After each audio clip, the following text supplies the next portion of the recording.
ورحمۃ اللہ وبرکاتہ۔ آج ہم بات کریں گے ائمہ حناف کے بارے میں کہ ان کے بارے میں یہ تصور کیا جاتا ہے کہ اگر قرآن کی آیت بھی ان کے قول کے خلاف ہوگی تو اسے منسوخ تصور کر لیا جائے گا،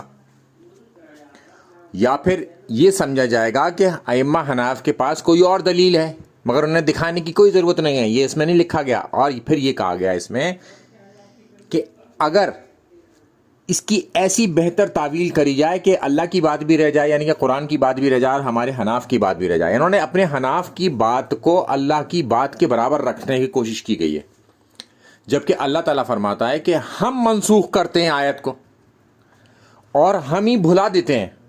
اللہ ہی بھلاتا ہے، اللہ ہی منسوخ کرتا ہے اور اس کے بدلے میں اس جیسی یا اس سے بہتر آیت لے کے آتا ہے۔